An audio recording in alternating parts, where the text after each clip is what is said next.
en el nivel medio, así como justamente hace unos minutos se estuvo conversando, ¿verdad? En el arranque de este evento que urge, ¿verdad? Ofrecer alternativas estratégicas a los docentes para justamente hacer esta bajada teórica de lo que es el conocimiento pragmático en el aula, tanto del tercer siglo como en el nivel medio de la educación paraguaya, ¿verdad?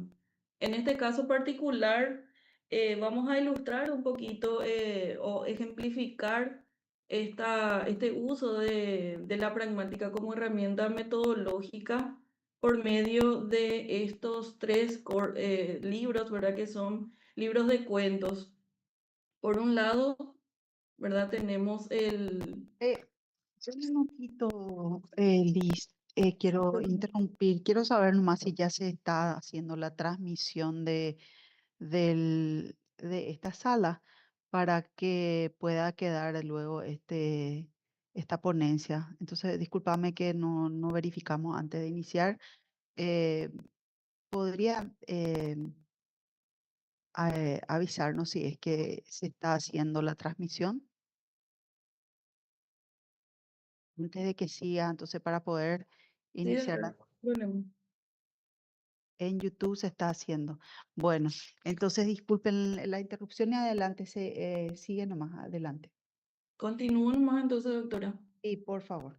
Bueno, bueno, retomando un poquito entonces para dar arranque a esta ponencia, vamos a partir de fragmentos, ¿verdad? De estos tres libros que son colecciones de cuentos. Por un lado tenemos esta edición de 2003 que corresponde a una edición del lector, ¿verdad? De colección homenaje de Augusto Roa Bastos.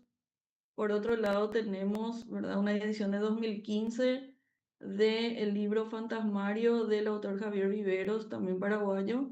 Y finalmente Encuentros Cercanos, que es un libro de cuentos de la autora, en realidad uruguaya radicada en Paraguay, Irina Raffols, que corresponde al 2024. Entonces vamos a hacer un recorrido un poquito de uso de fragmentos de literatura paraguaya contemporánea y anterior, ¿verdad? Para hacer un poquito esa ejemplificación. Bueno, ahora, al hacernos la pregunta, ¿por qué la literatura paraguaya es un recurso idóneo para enseñar pragmática? Que es muchas veces lo que como docentes en aula nos podría suceder, ¿verdad? De cuestionarnos. Podemos ver en primer lugar que la literatura paraguaya nos ofrece comunicación en contexto, que es algo que a veces nos causa un poco de problema, sobre todo al utilizar ejemplos de manuales que si bien son prácticos en el sentido de lo semántico, ¿verdad? De lo que propone, no así del contexto comunicativo real que es en el cual nosotros debemos de desarrollar, ¿verdad? Estas competencias, sobre todo nuestros estudiantes, ¿verdad? Entonces, aquí vemos un ejemplo del cuento La Rogativa de Augusto Roa Bastos, que nos ofrece por un lado un contexto cultural, ya cuando nos damos cuenta, ¿verdad?, de este uso del bilingüismo, como en esta frase, ¿verdad? Ay Jesús, comadre, lo que me pasa. Va tema, Nicoche Dios, mi Juancito anda comiendo tierra otra vez, qué épico voy a hacer un poco, ¿verdad? Entonces, en este fragmento vemos un poquito ya esta integración del castellano guaraní, ¿verdad? Muy propia de nuestro contexto real paraguayo. Vemos un diálogo entre dos personajes, ¿verdad? Que de alguna manera demuestran cierta cercanía, desde el punto de vista de los vínculos sociales, con este uso del subjetivo comadre, ¿verdad? Perdón. Entonces, por un lado, la literatura paraguaya nos permite, ¿verdad?, esta comunicación en contexto, por un lado, con esta ilustración de vínculos cercanos y el uso, ¿verdad?, de nuestro contexto bilingüe. Acá tenemos también otro ejemplo de relaciones sociales reconocibles, ¿verdad?, por este también uso de la integración del guaraní en los textos. En este caso es un fragmento de Recordando al Soldado Vargas, que es un cuento de Javier Viveros. Y vemos acá, ¿verdad? También estas respuestas que también se pueden utilizar, vamos a ver más adelante, desde el punto de vista de herramienta pragmática, como el quiebre, por ejemplo, de máximas conversacionales. Vemos, por ejemplo, acá la pregunta, ¿verdad? ¿Cómo me dijo que se va a llamar su libro de entrevista, ña Beatriz? Testimonios veteranos, responde ella, ¿verdad? Le gusta, pero no es que mejor testimonio de veteranos, ¿verdad? Entonces vemos acá, entre otras cosas, también esta relación de cercanía, ¿verdad? Con las respuestas que da. Sí, me suena bien, o Ima, le dice, ¿verdad? Entonces, o acá tenemos también Shera, que si bien no es castellano, igual son subjetivos más que nosotros en la cotidianeidad, ¿verdad? Utilizamos. Entonces, acá vemos cómo esta comunicación en contexto se da por medio de relaciones sociales reconocibles, entornos culturales reconocibles también podemos ilustrar. Acá vemos este subjetivismo Iguazú, ¿verdad? Que nos da una idea del contexto incluso regional, donde está llevándose a cabo la acción, ¿verdad? Este es un fragmento del cuento Lucha hasta el alba de Augusto Roa que tiene un montón de alusiones, ¿verdad? A personajes históricos, a contexto sociocultural. Vemos, ¿verdad? El rostro filudo, de filudo perfil de ave de rapiña del Caraiguazú, tal como lo mostraban los grabados de la época, ¿verdad? Si bien no puede inferir a quién se refiere el Caraiguazú, eso no está de manera explícita, está en el texto, pero justamente eso es lo que nos permite la pragmática, ¿verdad? Una extracción de información que no está de manera explícita en el texto, ¿verdad? También podemos decir que esta comunicación en contexto se puede dar por medio de la ilustración de tensiones, de silencio, de ironía, ¿verdad? Acá vemos, por ejemplo, este cuento es Desplazamiento del campo de batalla, que también es de Javier Viveros. Un poquito antes para ilustrar, ¿verdad? Se habla de soldados que estaban buscando agua en el contexto de la guerra del Chaco, ¿verdad? Y era el personaje de este mago, que es un personaje que busca agua y lo encuentra casi siempre, ¿verdad? En el suelo. Y alguien que intenta emular, ¿verdad? Su magia, como dice acá, no lo logra. Entonces le dice, doy coilan de varita mágica, le dice. Y el mago, que era el soldado que sí lo encontraba, le dice, el arreo no es para la vaca, será, le responde, ¿verdad? Entonces vemos acá también, por un lado, ¿verdad? Esa interculturalidad, perdón, este, emulada por medio de estos diálogos que son, ¿verdad? Muy costumbristas, ¿verdad? Muy de uso del yo para. Y por otro lado, ¿verdad? Esa de sarcasmo, esa ironía, ¿verdad? O sobre ahí mí ese día prevalenio la tipo, dice otra vez el narrador, ¿verdad? Tenemos también otra ilustración de silencio, ironía, tensión. Acá sí, por la descripción del narrador, ¿verdad? Dice, ahora el viejo cacique habla un poco entre largos silencios que también son palabras, ¿verdad? Es un diálogo con una alta tensión, ¿verdad? En el cuento Pájaro Azul de Irina Raffols, que está en este libro Encuentros Cercanos, ¿verdad? Que había mencionado que es de 2024, ¿verdad? Bueno, por otro lado también, ¿verdad? La literatura paraguaya nos acerca a, a esta idoneidad para la enseñanza por medio de estos procesos de inferencia que el lector constantemente va a realizar, sobre todo teniendo en cuenta que nuestra literatura paraguaya tiene una raíz profundamente de tradición oral, ¿verdad? Entonces, eso también de alguna manera nos permite desarrollar en los lectores ese proceso activo, ¿verdad? De la implicatura, que es, ¿verdad? Un proceso cognitivo que se desarrolla gracias a la pragmática, ¿verdad? Por otro lado, algo que también el goce estético que produce, ¿verdad? El estar en contacto con la literatura, ¿verdad? Produce esta motivación, eh, este goce que por un lado es una puerta de entrada, ¿verdad? Para la comprensión de fenómenos lingüísticos que pueden llegar a ser un poco más complejos, ¿verdad? Ahora, en esta noción, ¿verdad?, de lo que es la microescena comunicativa, que es lo que nosotros vamos a tratar de realizar con estos fragmentos, justamente podemos utilizarlos para de alguna manera cruzar información correspondiente a lo que son los enunciados, constatativos, performativos, ¿verdad? Según teoría de Austin, actos de habla directos, indirectos, también por lo que corresponde a la teoría de Sear, ¿verdad? Las implicaturas conversacionales, el quiebre de estas implicaturas por medio de la teoría de Grice, ¿verdad? Entonces lo que vemos es que justamente estos fragmentos que estuvimos mirando y muchos otros más, ¿verdad? Pueden ser tierra fértil para esta noción de microescena comunicativa que finalmente nos va a permitir la bajada de estos conceptos, ¿verdad? De estos teóricos, que también incluso hay muchos otros, ¿verdad? En este caso se seleccionó algunos, ¿verdad? Entonces, esta propuesta metodológica de bajada, ¿verdad?, de utilización de textos paraguayos como propuesta para la enseñanza de pragmática nos lleva a esta secuencia. Por un lado, la selección de este corpus, ¿verdad?, que va a partir justamente del docente, incluso del estudiante.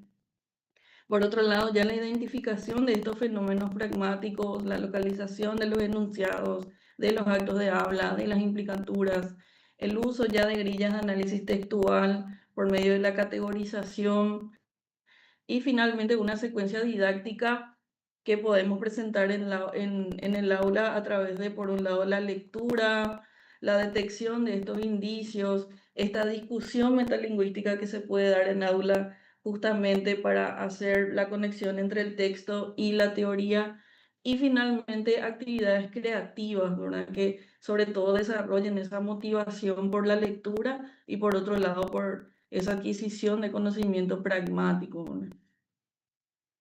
Esto de alguna manera nos va a aportar esta metodología una integración de conocimientos lingüísticos con justamente el goce estético de obras paraguayas, el desarrollo de la competencia inferencial, o sea, esa lectura crítica que tanto necesitamos como país, el pensamiento interpretativo, o sea, dejar al lado, detrás esa mecanicidad en la lectura para así adentrarnos un poco más en el texto, lo que tiene que ver con los valores culturales, ideológicos, estéticos, ¿verdad?, que el lector va a ir adquiriendo a medida que conoce, ¿verdad?, y que lee.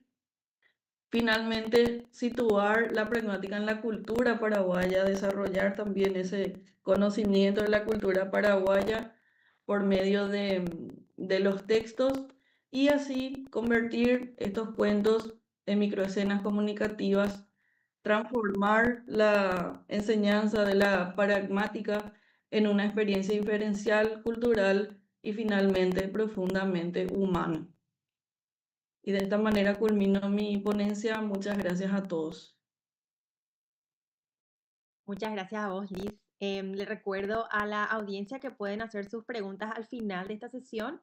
Y ahora vamos a continuar con la siguiente. Si es que Sergio Cáceres está listo, vamos a continuar contigo, Sergio.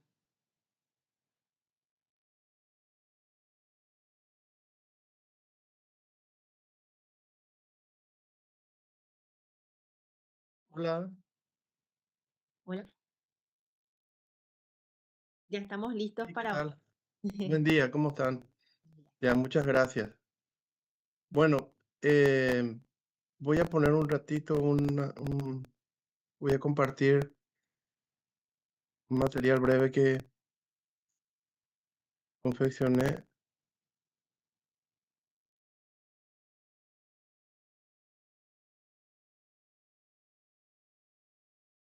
Se ve, ¿verdad? Sí, todavía no está en modo presentación, pero se ve. A ver, le voy a dar pantalla completa. Ahora sí, ¿verdad? Sí, se ve súper bien. Bien. Bueno, buen día para todos y también mi agradecimiento a la organización del este sexto Compla por haber aceptado, ¿verdad? humilde propuesta porque todavía no tiene, digamos, estructura de ponencia, pero por lo menos es una cuestión exploratoria que me pareció interesante proponer y bueno, fue aceptada. Em, Esto que voy a mencionar, que voy a hablar con ustedes, tiene que ver con la obra de Gabriel Casaccia, este escritor tan celebrado, tan conocido nuestro, eh, que a mí particularmente me llamó mucho la atención el uso del guaraní que él hace en sus obras y, digamos, los ires y venires que tiene porque no es, digamos, constante la aparición de esa lengua en su obra, ¿verdad? Entonces, lo que eso me llamó la atención especialmente cuando yo empecé a leer los cuentos que están en el Wahoo. A ver un poco si tengo mi libro de cuentos, lo que dejé más allá. Eh, y en el Wahoo aparecen varios cuentos con diálogos breves en guaraní. Y como yo conocía las obras anteriores de Casaccia, las novelas que él había escrito antes de ese libro de cuentos, que es el Mario Pareda, y antes de Mario Pareda, Hombres, Mujeres y Fantoches, y también la obra teatral que había leído en su momento, eh, no sé si se me está escuchando bien. Sí, te escuchamos. La presentación no se No, movió, pero todavía no la estoy moviendo, sí, sí. Justamente, sí, porque de repente me salió acá una señal como que era débil, por eso consulté. Bueno, ahí justamente ven ustedes hombres, mujeres y fantoches. A ver si me dejan traer mi libro de cuentos un ratito.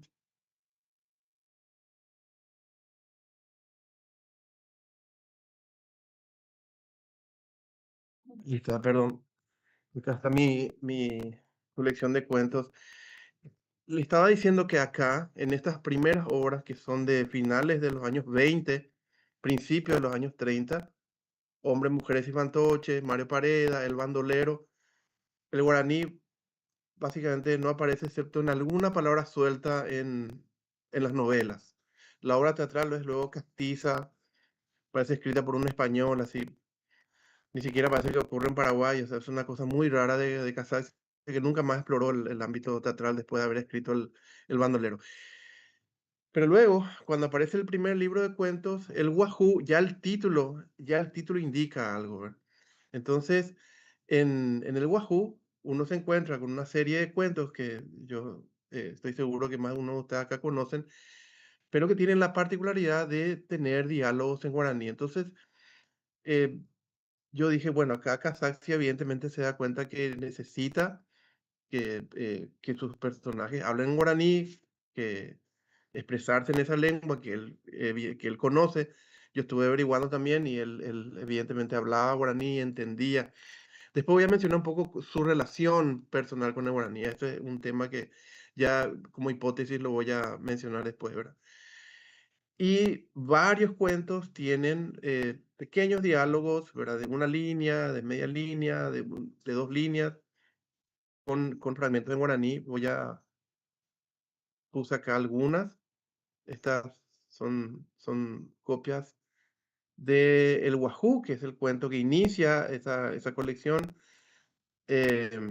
Y también los fragmentos más largos son del cuento El Mayor. Seleccioné esos fragmentos porque son los más largos dentro de los muchos ejemplos que están en esa colección de cuentos. Entonces, fíjense ustedes que esta grafía, la forma en que escribe Casaxia en ese momento, no hay todavía academia de la lengua o se está formando, están ahí naciendo. El guaraní ya se escribía, por supuesto, ya hace rato se escribía en guaraní, pero no estaba todavía normalizado. Entonces, ven ustedes cómo es diferente la forma en que él escribe a lo que actualmente se usa, porque ahora sí ya está normalizado, hay una forma recomendada de cómo se debe escribir. Entonces, lo que estuve viendo es que escribe él, eh, o digamos, traslada a la grafía en cómo más o menos los poetas lo estaban haciendo en ese momento. O sea, porque los que más escribían en guaraní en la época de Casals e incluso antes de él eran los poetas, que sí ya lo habían desarrollado en la escritura en guaraní a su manera, ¿verdad? Em, entonces ven ustedes que él acentúa, que él usa el J con la H para hacer el sonido este lo que nosotros llamaríamos de la J, ¿verdad? Y otros sonidos que en ese momento no existen y que él tiene que, digamos, explorar. Entonces, el que los primeros narradores, porque Casaxia se le reconoce como, digamos, fundador de la narrativa moderna, antes de él hay narradores, hay novelas paraguayas, hay una buena cantidad. Cuando uno se pone a explorar encuentra una serie ya de novelas breves em, y también contemporáneos de Casaxia, pero donde el guaraní prácticamente no aparece. Entonces él No, quería primero. empieza eh, a, a usar el guaraní acá, fíjense, y cómo de repente él, em, fíjense, el fragmento acá más largo, el fragmento el cuento del mayor, perdón, se me fue ahí, dice, "Peapresape cuimbaepe, jalacoyataime, pempepotí, petei cotibes". Entonces es un guaraní así bien coloquial, bien tal cual como se usa. El siguiente, por ejemplo, hay una cosa muy interesante, por lo menos para mí, ¿verdad? Dice, Belisario, quemaremos un Judas. Primero hay un castellano bien, bien correcto. Después dice, Icuama, Copujarepe, las 8 y Puyave, hemos vapor, de ñande Judas, dice. O sea, empieza a mezclar el guaraní con el español y luego hay una traducción en paréntesis que también voy a mencionar un poco, porque este cuento tiene las traducciones entre paréntesis, el mayor, los otros cuentos los tienen como nota al pie. Eh, todos los cuentos del Wahoo están traducidos, o sea, perdón, el frases en guaraní están traducidas. La hipótesis que yo tengo es que como se edita en Argentina en el cuento, entonces la exigencia de las editoriales argentinas eran que cuando aparecían palabras en guaraní o seguramente en otra lengua que no sea el castellano, le pedían al escritor que haga la traducción. Lo mismo pasa con Rabasto. Rabasto, o por lo menos en su libro, él o su editor ponía glosarios. Casaxia no pone glosarios, pone notas al pie. Notas al pie, excepto en el mayor, que en el mayor aparecen esto que ustedes ven acá, que es la traducción al español, ¿verdad? Bueno, entonces, a lo largo del Wahoo, ven ustedes cómo él va usando esto. El español repentino que aparece acá en la mezcla, que es una forma muy particular de los paraguayos, es un español muy puro, muy castizo. Entonces, él cuando le hace hablar en lo que nosotros llamaríamos el castellano paraguayo, no aparece. No, los paraguayos no hablan como nosotros creemos que deberían hablar, cosa que otros autores sí están empezando, intentan. Cuando aparece el castellano, es un castellano más paraguayizado. El de Casaxia no. Su guaraní bien, pero su castellano paraguayo no. Lo cierto es que el Wahoo, hay una pausa ciertamente ahí, perdón, yo me equivoqué en cuestiones de orden editorial, porque después del Wahoo viene Mario Pareda, la siguiente novela. Otra vez el guaraní no aparece repentinamente, excepto alguna que otra palabra, decir tereré o capií, palabras sueltas, ¿verdad? Muy raras. Y luego viene el siguiente libro de cuentos, el otro que es muy conocido, que es El Pozo. Y en El Pozo desaparece el guaraní. Dejó Casaxia de escribir cuentos con diálogo en guaraní. Entonces, el único libro en ese periodo, digamos, de inicio, de comienzos de su literatura, con diálogo en guaraní, es el Wahoo. Entonces tiene, a ver, tiene dos obras, sí, no guaraní. Tercera obra, el Wahoo, sí, aparece el guaraní. Cuarta obra, Mario Parella, ya no. Quinta obra, lo de cuentos otra vez, ya no. Y luego hay una pausa de varios años. Digamos, biográficamente no sé mucho qué qué pasó ahí con Casaxia, pero evidentemente estaba escribiendo La Babosa y aparece La Babosa en 1952, si no estoy errado. Y en La Babosa otra vez aparece el guaraní, no con la fuerza que en su momento, casi, 15 años atrás, lo tuvo en el Wahoo, pero otra vez los personajes de repente, eh, hay alguna que otra palabra, incluso alguna que otra línea así en guaraní. O sea, La Babosa, que es ya otro tono, está mucho más fortalecido y que se considera que es la novela así fundacional, que es la más importante de Casaxia, que, bueno, ahí él empieza a fundar, a hacer toda una saga aregüeña, digamos, aunque Areguá ya está en las novelas anteriores también, por cierto, aparece. Entonces, no puse fragmentos de La Babosa porque son muy breves, eran muy pequeños, pero está tímidamente el guaraní en La Babosa. Y luego Casaxia, ustedes sabrán, tiene, bueno, se puse algunas portadas de La Babosa para más o menos ubiquen, pero luego de La Babosa, Casaxia publica 4 novelas más, si no estoy errado, sí. La Llaga, Los Exiliados, Los Huertas y Los Herederos, creo que era ese orden, ¿verdad? Y otra vez el guaraní desaparece. Entonces, a excepción, repito, de alguna que otra palabra suelta, ya no hablan en guaraní, ya no, por supuesto el castellano paraguayo no es de él, no hablan nunca en castellano paraguayo, pero eh, lo llamativo es ese experimento, yo le llamo así, que él intenta en el Wahoo y que eh, abandona y que solamente retoma levemente, muy levemente en La Babosa y luego ya no, ya deja de usar, ¿verdad? Entonces, eh, no sé, esto amerita, por eso decía que era solamente una especie de nota exploratoria lo que estoy mostrando. En, acá hay que ver si él deja de usar el guaraní por cuestiones de estilo, por cuestiones de que le exigía, de una exigencia, porque no es fácil hacer esto. Entonces él dice directamente, no voy a más usar, no sé, no le gustó, no tuvo éxito, también puede ser una cuestión extra literaria, una cuestión editorial, le dicen, no hagas más esto, porque él todos los libros los publicó fuera de Paraguay. O sea, todos sus libros los publicaban en Argentina, Los Herederos es el único que se publica en España, entonces, pero además, ahí empieza otra hipótesis. Hay indicios de que Casaxia no era muy afecto al guaraní. O sea, y eso sí se nota, eso es para otra cuestión también de una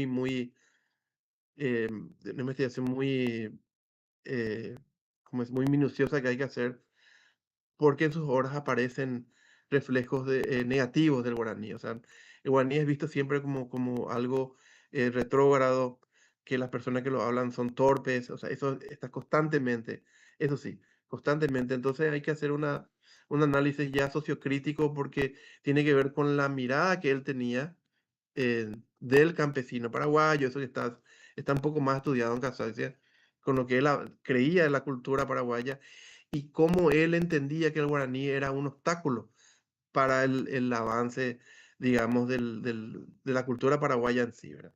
Eso hay en algunas entrevistas. Entonces, quizás ese repudio que él tenía al idioma, porque lo veía como algo que le trancaba al paraguayo en su avance, algo que en esa época se pensaba mucho, se creía mucho, y Casaccia al parecer era representante de esa línea. Quizás haya influido en el desuso que él hace de la lengua cuando empieza ya su novelística a crecer, ¿verdad? En- Sin embargo, repito, La Babosa tiene algunas cosas, no muchas, pero el único libro que en su momento intentó, eh, es muy evidente el uso del guaraní, fue el Wahoo, ¿verdad? Entonces, por eso yo puse ambivalencias, porque si uno hace una cuestión cronológica, que es lo que yo hice, fue mirando todas las obras, eh, solamente en el Wahoo el guaraní tiene una presencia fuerte. Luego ya en ninguna, ¿verdad? Y por eso es que lanzo estas hipótesis, seguramente o es el uso, le costaba escribir, no era lo suyo, por eso abandona, o directamente no quiere más que aparezca porque él mismo siente una especie de rechazo. Son todas hipótesis que hay que hacer un trabajo acá exhaustivo, histórico, para ver qué es lo que había por detrás de esta escritura de sus obras, que parezcan o no es el idioma, nadie niega la importancia y el aporte que hizo Casaccia a la literatura paraguaya, ¿verdad? A mí simplemente me llamó la atención porque en el Wahoo, al ver esto del guaraní, y luego al comparar con el resto, lo anterior y lo posterior, no había, ¿verdad? Bueno, era simplemente esto lo que yo quería mostrarles. Espero les haya sido interesante y me quedo para el final para las consultas si es que existen. Muchas gracias a todos. Muchas gracias, Sergio, por la presentación realmente muy interesante. Y continuamos nosotros con las presentaciones. Quiero recordar a la audiencia que se queden conectados para hacer sus preguntas al final de las presentaciones. Y quiero dar la bienvenida a Roberto Prieto, que nos va a presentar relación entre la coherencia contextual y técnicas de traducción del coreano al castellano, junto con su colega Juana Sotelo. Bienvenidos. Buenos días a todos.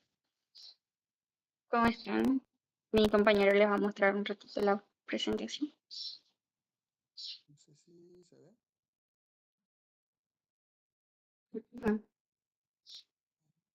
Bueno, buenos días a todos. Mi nombre es Juana Sotelo y el de mi colega es Robert Prieto. Somos alumnos del Instituto Nacional de Educación Superior Dr. Raúl Peña de la licenciatura en Educación de la Lengua Coreana. Nuestra investigación trata sobre la relación entre la coherencia contextual y las técnicas de traducción del coreano al castellano. Entonces, para dar un poco una introducción a lo que fue el trabajo que estuvimos realizando, bueno, nos dimos cuenta que con la lengua que nosotros estudiamos, que es el coreano, tiene diferencias estructurales y contextos culturales muy distintos, que en un proceso que la traducción de estas dos lenguas, del coreano al castellano, es un proceso que exige no solo el dominio lingüístico de ambas lenguas, sino que también competencias interculturales y analíticas para poder realizar una buena traducción. En el caso del coreano y el castellano, las marcadas diferencias no solo del orden sintáctico, de las elipsis, el grado de explicitud gramatical, obligan al traductor a tomar decisiones que garanticen la cohesión y la coherencia del texto. Nuestro objetivo general sería analizar la relación entre la coherencia contextual y técnicas de traducción del coreano al castellano. Entre nuestros objetivos específicos se encuentran indicar cómo afecta la estructura del coreano a las decisiones tractológicas enfocadas en la coherencia contextual del texto traducido al castellano, determinar las técnicas de traducción más efectivas para preservar la coherencia contextual al traducir del coreano al castellano y, por último, identificar los criterios de traducción en una adaptación literal o contextual para un texto del coreano al castellano. Y la metodología que utilizamos fue un enfoque cualitativo documental, un diseño descriptivo analítico, y utilizamos fichas y matrices de categorización como instrumentos para poder realizar la investigación. En cuanto a la estructura del coreano, el coreano es una lengua aglutinante. Las oraciones se forman mediante la adición de sufijos y partículas a una raíz o lexema para expresar la información. Los vocabularios del coreano tienen tanto como una influencia histórica del chino como préstamos modernos del inglés, lo que aporta un poco más de flexibilidad y un poco más de precisión al conjugar las palabras.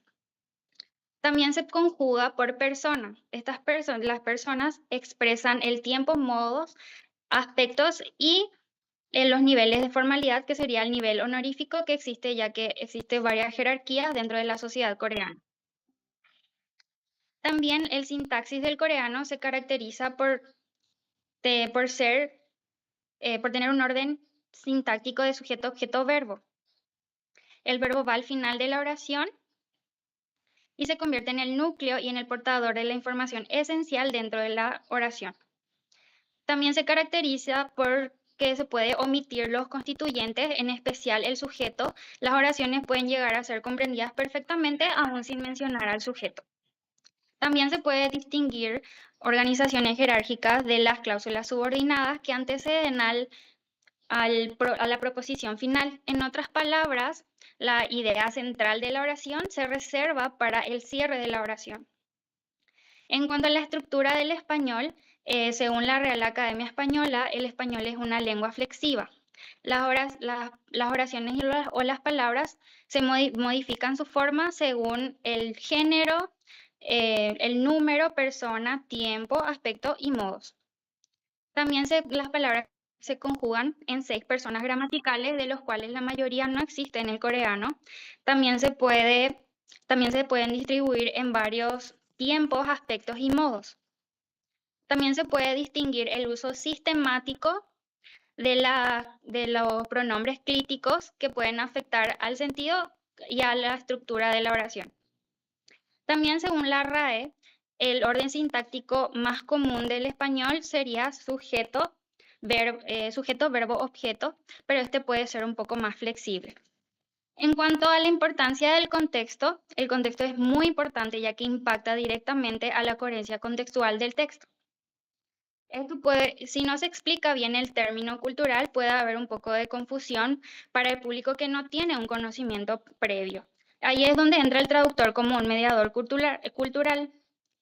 El traductor como un mediador cultural debe evaluar 3 cosas importantes: el género del texto, el público objetivo, si el público tiene un conocimiento previo o no de la cultura de origen, y la función del término dentro del discurso, ya que esto influye directamente en cómo el público percibe la naturalidad del texto, también la fidelidad cultural y la claridad del mensaje.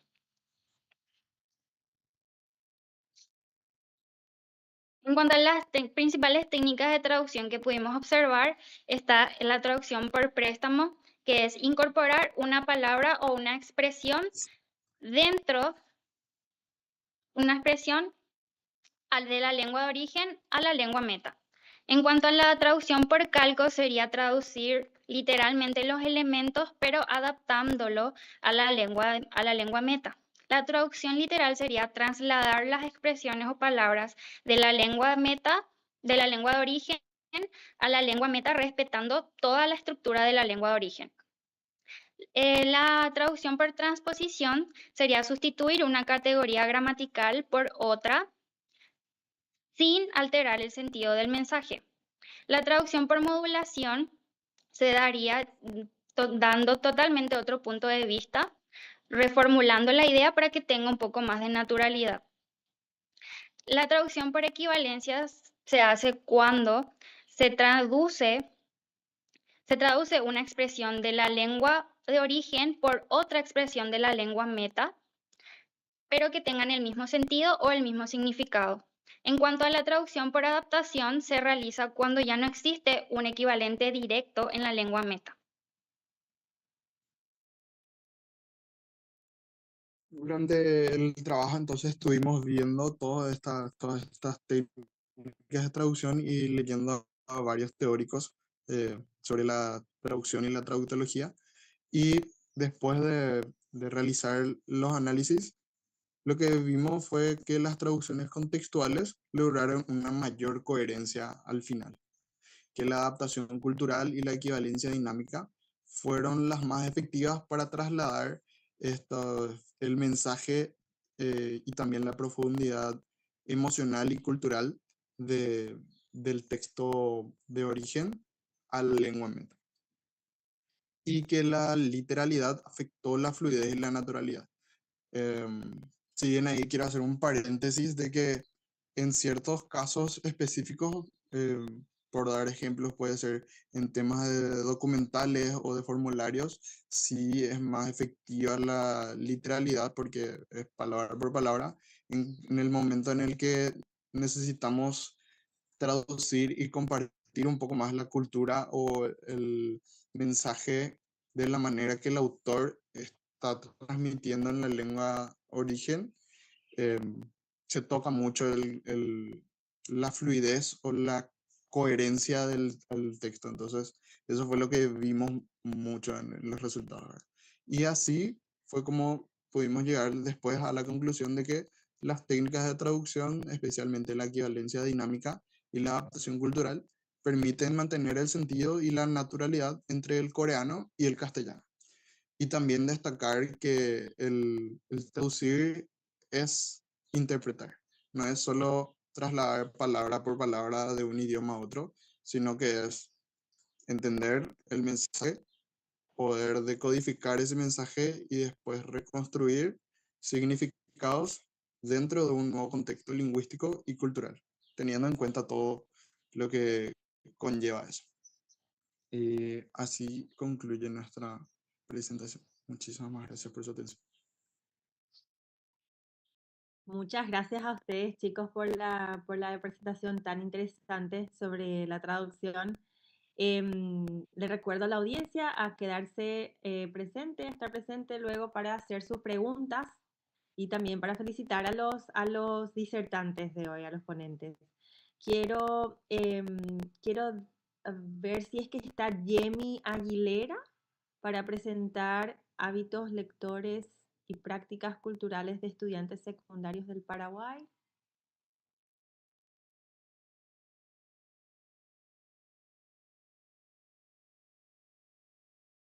Bueno, si es que Yemi no se encuentra, vamos a continuar con la siguiente presentación y le quiero dar la bienvenida a María de las Nieves Montiel Domínguez, que nos va a presentar la lengua materna y la formación de los docentes indígenas en Paraguay. Bienvenida, Nieves, la reunión es tuya.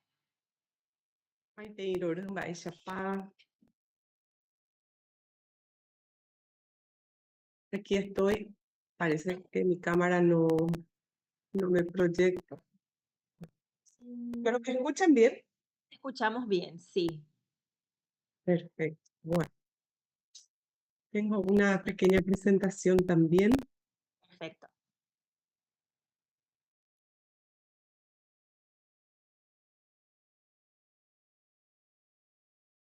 ¿Pueden visualizar? Sí, vemos la presentación. Perfecto, ahí ya está en modo presentación. Bien. Maite Iloruye, Opava Beñane Moirúa Copujarebe.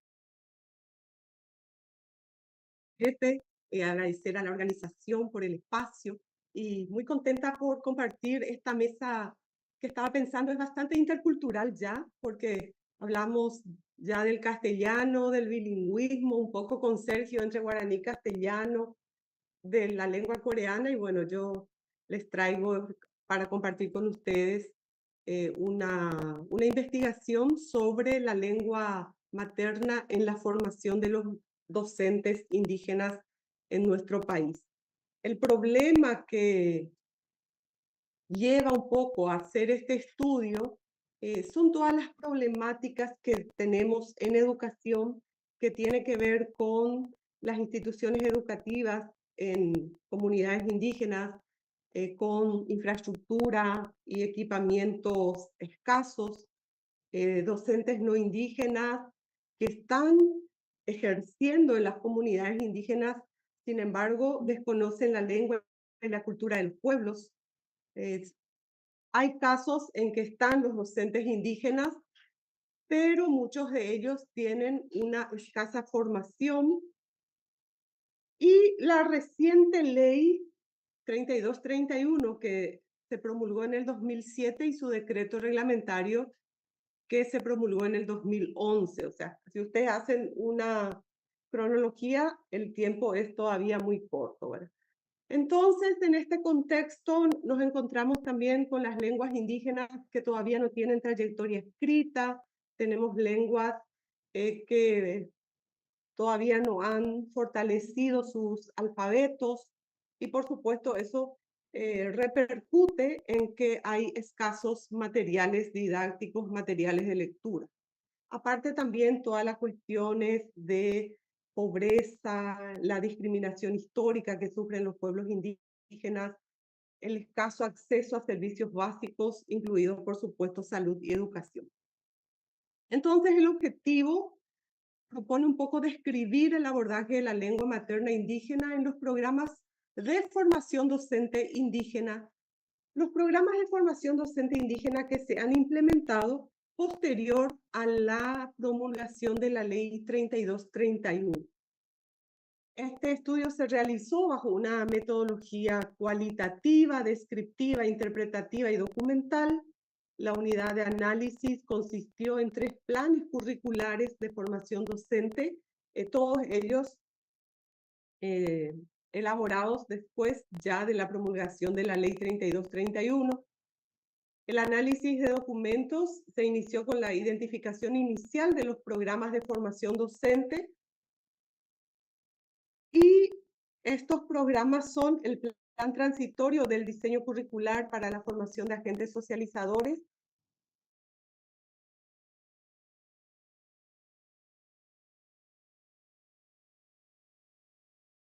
cultural plurilingüe, que se desarrolló a partir del 2017, y el programa de formación docente intercultural plurilingüe, profesionalización docente del pueblo Paitahuitena, que también se desarrolló en el 2011. Los resultados. Al hacer un análisis comparativo de estos 3 diseños curriculares de formación docente, nos pudimos percatar de que en el primer programa desarrollado, el título ofrecido no fue de profesor, sino de agente socializador de escuelas indígenas, profesionalizado para el primer y segundo ciclo de la educación escolar básica. Así decía el título, o así dice el título que se dio en el 2011 dentro de este plan transitorio. Ya en el curso de formación docente dirigido a los PAIN, el título decía Profesor de Educación Intercultural Plurilingüe para primero y segundo ciclo de la educación escolar básica. Ya posteriormente, el programa que actualmente está vigente dice en su título Profesor de Educación Intercultural Plurilingüe para primer y segundo ciclos de la educación escolar básica. Podemos criticar un poco el título, el primer título ofrecido, que solamente les formaba o les titulaba como agente socializador y no como profesor, ¿verdad? Pero vamos a ver en qué contexto se dio esto. En el 2011, entonces, la realidad de los docentes era bastante, digamos, diferente porque teníamos docentes que habían terminado solamente la escolar básica, otros que habían terminado el bachillerato. Entonces, se buscó con este programa de formación docente hacer una nivelación entre toda la formación que tenían los docentes que ya estaban en ejercicio en las escuelas indígenas. Entonces, un nivel 1 para las personas que todavía no habían terminado la escolar básica, un nivel 2 para los que ya terminaron, o sea, no terminaban la educación media, y un nivel 3 para los que sí terminaron la educación media y podían hacer ya un profesorado. Las áreas de formación de este profesorado integraba la pedagogía intercultural, el medio ambiente y comunidad, el área sociocultural desde la diferencia y también el área sociolingüística y espiritualidad. Ya en el curso dirigido específicamente para los Paitahuitena, el curso tenía una duración de 24 meses y las áreas constituían lo sociocultural, el área de lengua, de espiritualidad, medio ambiente y pedagogía. Y finalmente, el que actualmente está vigente, el curso de profesionalización docente intercultural, tiene ya una duración de 12 meses y la organización curricular ya está por dimensiones: una implementación curricular, desarrollo personal y profesional, vinculación social, y organizada también en áreas como lo sociocultural, cosmovisión y axiología indígena, territorio, medio ambiente, pedagogía y lengua. Cuando analizamos un poco más en profundidad y buscamos las asignaturas o módulos que respondan al desarrollo de la lengua, encontramos que en el curso de agente socializador tenían, digamos, abordajes teóricos, por ejemplo, de sociolingüística y diversidad lingüística. No había nada específico para que los docentes que se estaban formando pudieran enseñar la lengua, ningún módulo, ningún área que desarrolle estrategias didácticas o cuestiones propias de su lengua. En el curso para los Paitabutená encontramos que ya se incorporó la lingüística, la producción de materiales en lengua indígena, también la sociolingüística, la comunicación intercultural, la producción en castellano, la metodología de la enseñanza de la lengua indígena y también la metodología de enseñanza de otras lenguas. En el curso vigente que hasta ahora se está desarrollando en los institutos de formación docente, los módulos relacionados con la lengua son diversidad sociocultural y lingüística en Paraguay, concepciones y estrategias de enseñanza y aprendizaje de las lenguas y estrategias didácticas con propósitos comunicativos. Entonces, como vemos, solamente el curso de formación docente ofrecido, pensado y desarrollado con los Paitabutená tiene un acercamiento a la lengua indígena propiamente. Como conclusión, podemos ver que el Plan Transitorio 2011 aborda la lengua de manera general desde la sociolingüística y la diversidad lingüística, sin detenerse en aspectos específicos de la lengua propia ni de la enseñanza de lenguas.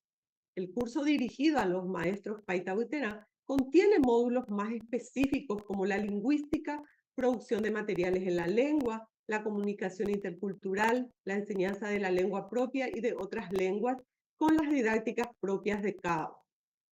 El curso de profesionalización docente intercultural también desarrolla las concepciones sobre diversidad sociocultural y lingüística en Paraguay, estrategias de enseñanza y aprendizaje de las lenguas y estrategias didácticas con propósitos comunicativos para la enseñanza de la lengua. Nuevamente decir aquí que el curso que presenta un abordaje de la lengua propia es el curso dirigido a los PAI. Los demás lo hacen, pero desde la teoría. En cuanto al enfoque pedagógico de formación, la diferencia entre estos tres programas de formación docente es que el curso desarrollado con los Paitabutená se desarrolló también en la comunidad con la participación de sabios, sabias del pueblo, a diferencia de los otros dos cursos que fueron desarrollados en los institutos de formación docente. Entonces, finalmente, podemos decir que la formación de los docentes indígenas en nuestro país tienen una formación teórica en sociolingüística y en enfoque comunicativo. Sin embargo, falta una especificidad y la lingüística por pueblo para la enseñanza de la lengua y para poder desarrollar todas las nociones lingüísticas que los niños necesitan conocer para poder leer y escribir en su lengua. La formación que se realiza en los institutos de formación docente no responde al contexto indígena. Y justamente por esta dificultad de que hay todavía lenguas que tienen que fortalecerse en el ámbito escrito, también podemos decir que hay una escasa documentación de las lenguas indígenas todavía en nuestro país. Y por tanto necesitamos materiales y estudios lingüísticos que aporten en esta línea para que podamos tener más documentación de las lenguas indígenas. Y algo fundamental que hemos encontrado también es que los institutos de formación docente, no puedo decir no tienen, pero tienen escasos formadores preparados para la educación intercultural. Bien, esto es lo que quería compartir con ustedes. Aunque PM Pesherendure, esa tamba epoicola se cámara, porque da peshere shai, peseñuro miken. Muchas gracias, Nieves Abuye. Muy interesante la investigación. Y continuamos con la última ponencia del día de hoy a cargo de Yamile Mena Almedo. Ella nos va a presentar aportes lingüísticos de las obras literarias iberoamericanas para la documentación léxica del español de América. Y le recuerdo a la audiencia que después de esta presentación vamos a dar lugar a las preguntas que tengan para los ponentes del día de hoy. Yamile, ya estamos listos.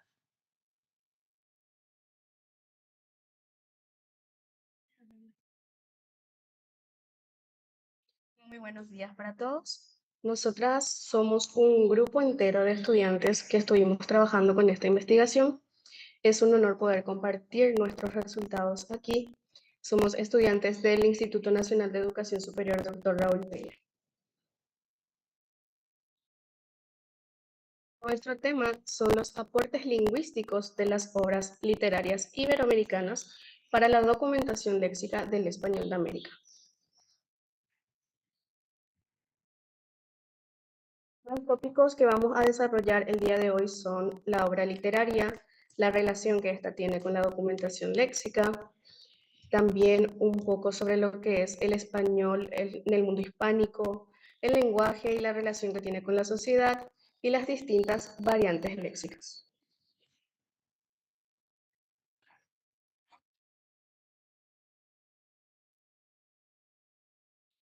Para dar apertura, hablamos un poco de lo que es la relación entre la obra literaria y la lexicografía. La literatura muchas veces la conceptualizamos como un arte, un registro del lenguaje, un recurso de aprendizaje o una unidad de investigación y análisis, que es este caso.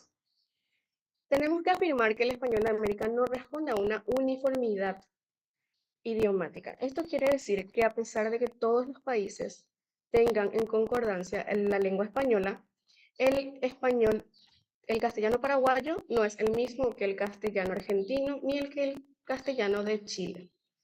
Lo que hicimos fue recopilar de distintos corpus y registros pequeños fragmentos de obras literarias donde denotan estos términos que pasaron por un proceso de documentación léxica para llegar al diccionario de la lengua española. Todo este proceso se realiza gracias a las academias de lengua española de los distintos países, regiones y naciones. En primer lugar, tenemos estos ejemplos que corresponden al país de Argentina, donde tenemos el registro de la palabra pibe, que ya tenemos en el diccionario, que habla de un apreciativo hacia un muchacho.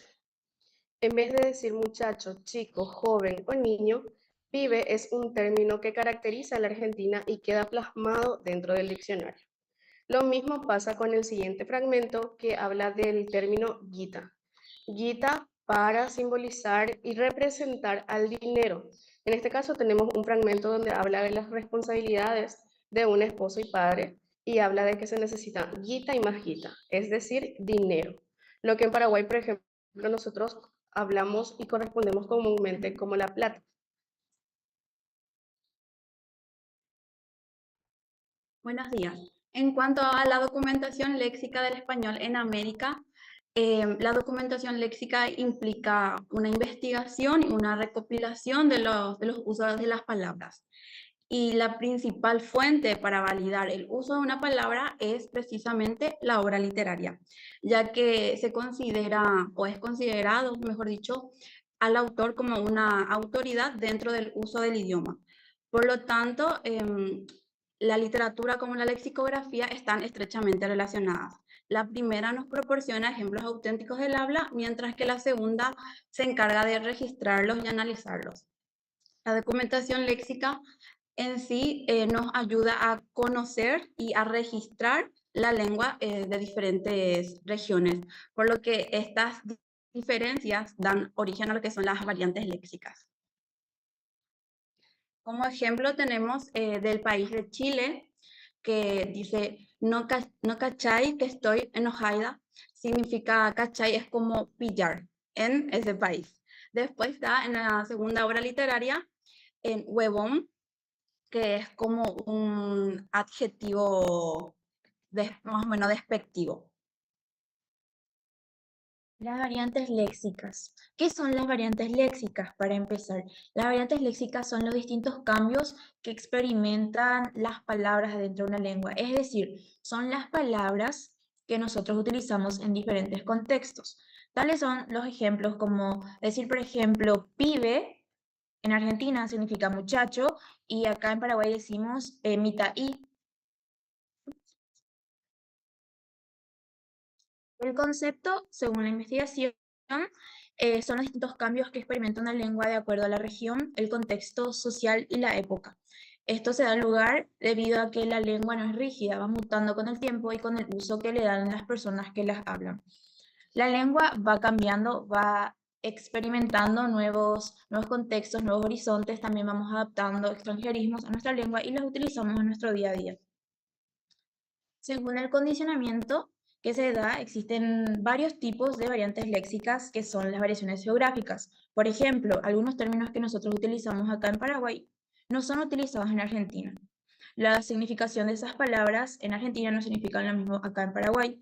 Las variaciones temporales. No es lo mismo utilizar el término rey en el año 1800, por ejemplo, a rey actualmente, que los jóvenes utilizan rey para referirse a un amigo muy cercano.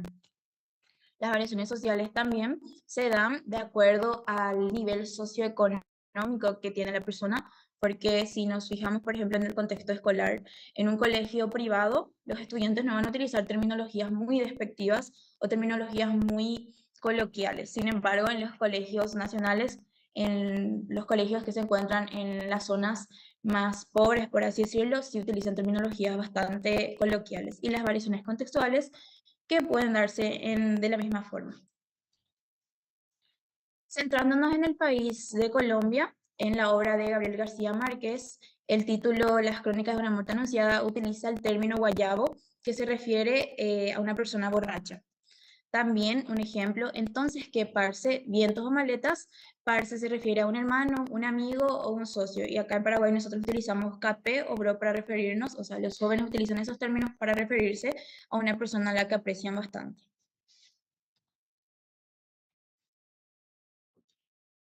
El relacionamiento de la lengua y la sociedad va estrechamente conectado, porque el hablante hace la lengua y la lengua hace el hablante. Lo que hacen los autores al plasmar nuestra manera de hablar en las obras literarias es dejar registro y el legado de la manera y del dialecto que nosotros utilizamos en un tiempo y espacio determinado. Por eso es tan importante. Esto se adapta constantemente y se acomoda al medio social.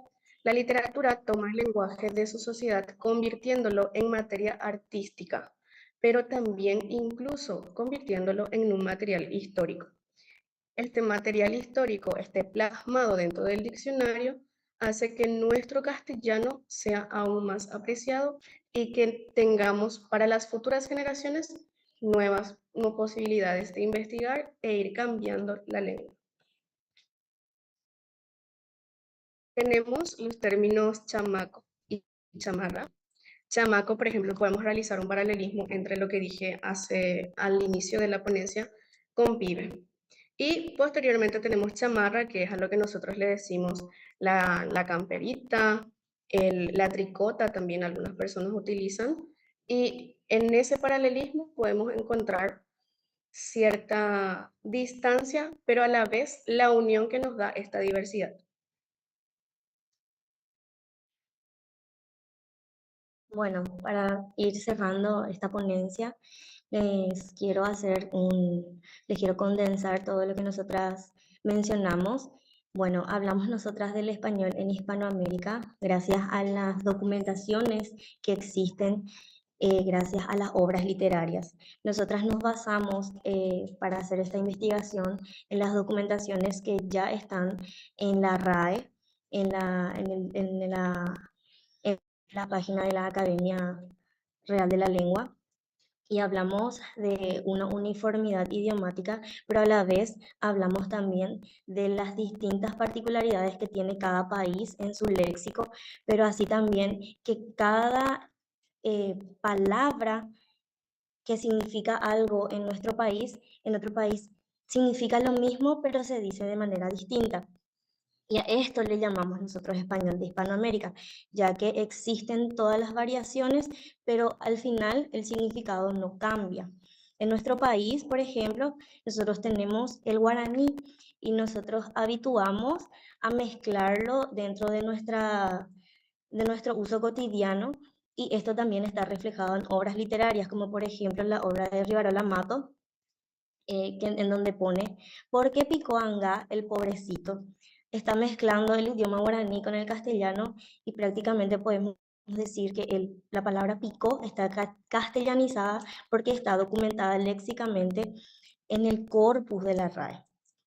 También tenemos un ejemplo de Gabriel Casaxia, en donde menciona la palabra argel dentro de su obra, que nosotros también estamos súper habituados a utilizarlo, así como los argentinos se habitúan a utilizar sus palabras en obras, nosotros también en la cotidianidad y también en obras literarias aparece. Esto ya le da como un respaldo a la palabra, y ya se puede decir que es una palabra documentada al aparecer en una obra literaria. Nosotros llegamos a esta investigación gracias a una asignatura que tenemos dentro de la malla curricular de nuestra carrera, que es literatura iberoamericana, la cual nosotras nos interesamos en cómo llegan las palabras a documentarse léxicamente, y encontramos que existe un corpus, que existe el corpus de la Real Academia, de los cuales nosotras sacamos estos fragmentos, y nos dimos cuenta que entre la literatura y la lexicografía existe un relacionamiento muy estrecho, porque gracias a la literatura existen las documentaciones léxicas. Aquí tenemos nuestras fuentes bibliográficas. Por último, queremos agradecer muchísimo el espacio y nada, con esto concluimos nuestra ponencia. Muchas gracias a Romina, Yamile, a Evelyn y a Alicia por tan interesante ponencia. Y con esto vamos culminando. Antes de dar lugar a las preguntas, me gustaría corroborar si nos encuentra en la sala Yemi Raquel Aguilera. Por ahí era la presentación que faltaba.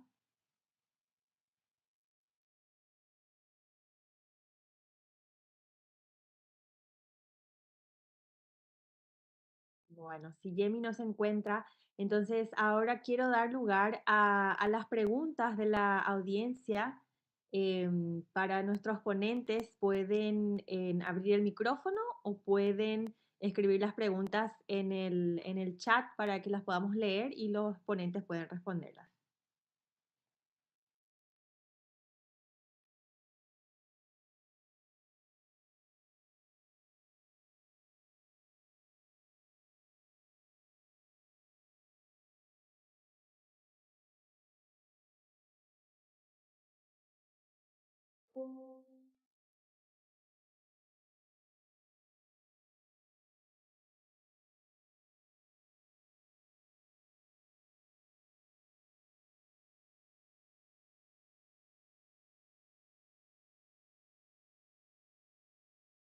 ¿Alguna pregunta del público?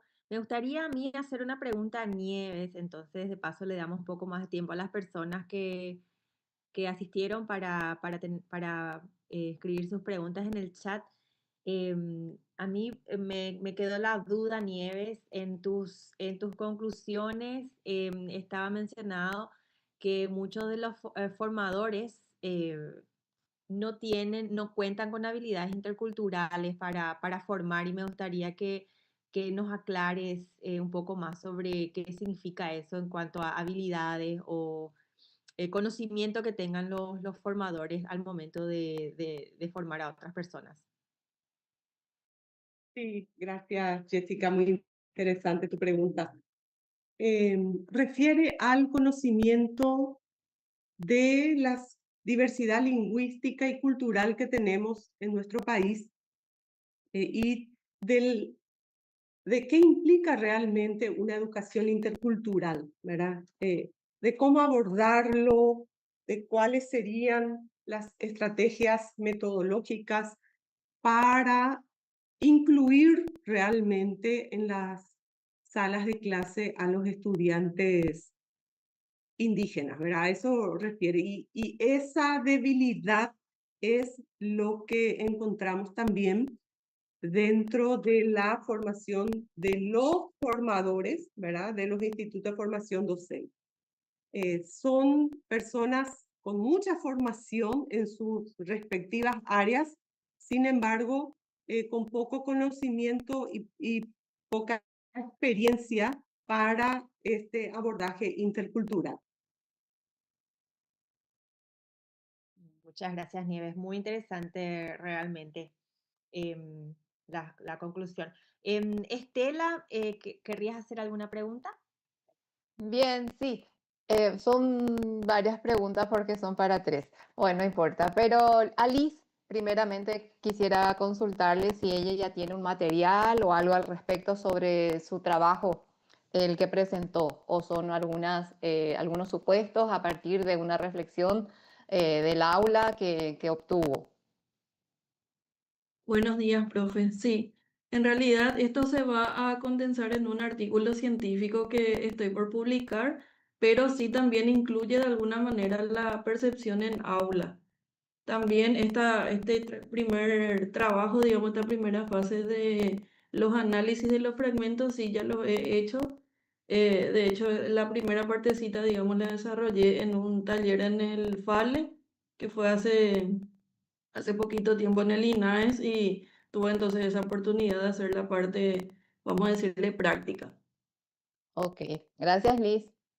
Gracias, profe. Bien. Y a Sergio. Me resultó interesante tu aporte, Sergio. Bien, por decir, no soy del área, pero vengo acá. Pero tu aporte me parece interesante porque también estás sacando ciertas reflexiones en cuanto a la escritura de este consagrado autor nacional, ¿verdad? Yo justamente estoy, bueno, en un trabajo publicable porque estoy coordinando una revista sobre glosarios literarios y es Casaxia el que saca justamente en dos modalidades, ¿verdad? La glosa literaria, que son glosarios escondidos incluso, y ahora vos me diste una pista más que está en el Wahoo, ¿verdad? Yo había leído el Wahoo, pero cuando era lectora o era profesora y no estaba atendiendo esa mirada lexicográfica con las traducciones que efectúa el autor en ese sentido, porque es otra práctica. Ya en la babosa, ¿verdad? Con las glosas, él instaura un estilo también que es intuitivo, imitado de autores de la época anterior, ¿verdad? O sea, de autores americanos, latinoamericanos más bien, que ensayaron esa escritura lexicográfica, ¿verdad? Con el afán de dar justamente claridad de información sobre las palabras no conocidas por todos los lectores. Entonces, es una estrategia que él instaura y luego los demás, ya Roa Bastos, Rivarola Mato, ya incurrieron en hacer el glosario apartado, ¿verdad? Entonces, es importante. Ahora bien, tu supuesto de por qué él no tiene un amor tan fecundo hacia el guaraní, me pareció interesante esa teoría o esa hipótesis que estás teniendo y también si la podemos leer posteriormente, ¿verdad? Porque es interesante desde el punto de vista léxico, desde el punto de vista literario y sobre todo también desde el lingüístico, ¿verdad? Gracias, profe, por tu aporte también muy interesante. Sí, efectivamente, yo lo que sé es que él en la entrevista a Casaxia, ¿verdad? No tiene así, digamos, no habla muy mal, pero tampoco habla bien del guaraní, ¿verdad? Y es parte de su época, ¿verdad? Dice como que el guaraní nos atrasa, no nos permite pensar, ¿verdad? Ese tipo de cosas. Y eso sí aparece en sus personajes. Hay varias donde dice, no te entendió nada porque solamente habla guaraní. Seguro que es así porque solamente habla guaraní. Seguro ese tipo de cosas aparece. En las novelas, aparece en los cuentos, ¿verdad? Entonces, él tiene como una especie de cosa que a Roa o a otros escritores no le pasaban, ¿verdad? Él tenía eso. Y sí, traduce, tiene notas al pie y en el mayor pone en paréntesis. Y las primeras ediciones de Losada de Roa, por ejemplo, tiene glosario, ¿verdad? Él no tiene glosario porque creo que La Babosa sí está en Losada, pero las otras son editoriales argentinas que seguramente le pedían que traduzca de otra manera, ¿verdad? Entonces, yo pregunté a colegas argentinos y me dijeron que sí, que era una exigencia de las editoriales a los extranjeros que si van a escribir así, como seguramente hizo Arguedas, yo sé que Arguedas con el quechua y compañía, ¿cómo se llama? Asturias con el náhuatl, cuando empiezan ellos a escribir, tienen que hacer eso, ¿verdad? Poner en el glosario, entonces le pedían eso, ¿verdad? Así que eso está en el Wahoo, profe, seguro que vas a encontrar ahí y bueno, me alegro de haberte ayudado un poco en tu investigación también, ¿eh? Sí, Muchas gracias. falta ese dato. Y es que es otra Sí, técnica que no se está teniendo y que es 1950 el marco 50. temporal que tengo y entonces me va a servir. Y otra es Sí, para, gracias, profe, que no no, quiero nada. robar tiempo de nadie, ¿verdad? Y a Nieves, ¿verdad? Justamente con la pregunta que te había hecho la colega, sobre todo en la necesidad formativa, ¿verdad? Esa necesidad de conocimiento intercultural que yo no creo que solamente sea para un docente que vaya a enseñar en un contexto indígena, sino que yo creo que es una necesidad de todos los docentes, ¿verdad? Hoy más, cuando estamos atendiendo a grupos mayores, tenemos una mirada más aperturista, más abarcante, y entonces yo creo que este conocimiento es fundamental para la formación del profesorado. No sé si compartís esa idea o soy yo nomás la ilusa. Totalmente, Estela, qué gusto saludarte. Sí, es una necesidad y justamente en el marco de la ley 3231, nosotros como país tuvimos una expansión de la educación en contextos indígenas. Entonces, a hoy tenemos muchos jóvenes que están llegando incluso a la educación superior. Entonces, estamos recibiendo en nuestras instituciones estudiantes indígenas con toda la esperanza y con todos sus derechos de poder formarse en la educación superior y titularse. Entonces, comparto plenamente contigo, Estela, todos necesitamos formarnos en las cuestiones interculturales. También, por un lado, por la población indígena y también por todos los extranjeros que llegan también a nuestro país, ¿verdad?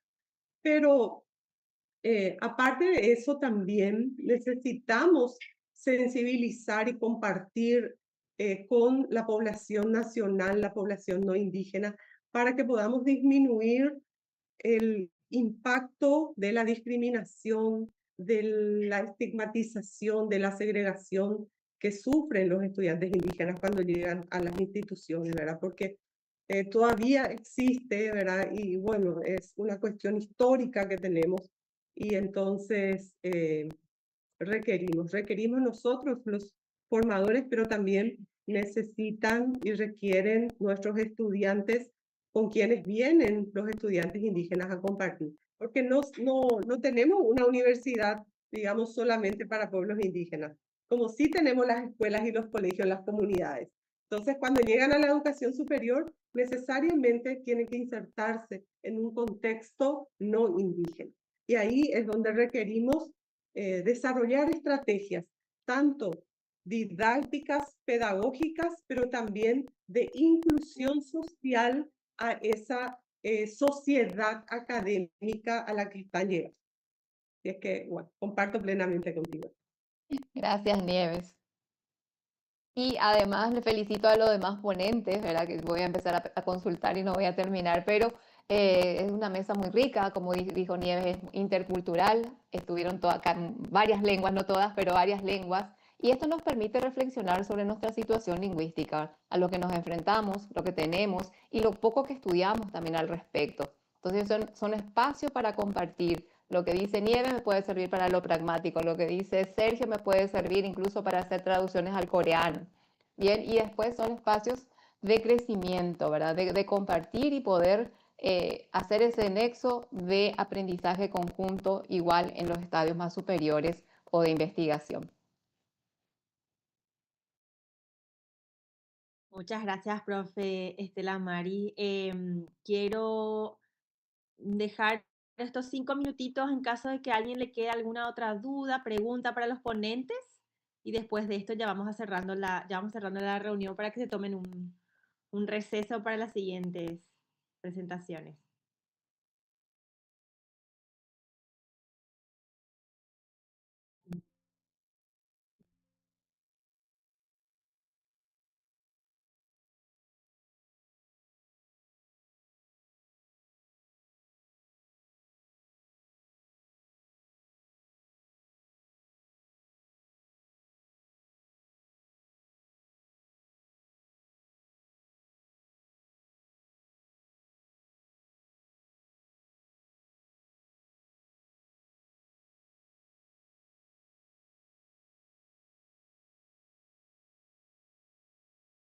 Bueno, entonces vamos cerrando. Muchas felicidades a todas las personas que presentaron hoy y espero que sigan disfrutando del resto de los paneles que vamos a tener esta tarde y les deseo que tengan un buen resto de jornada. Vale.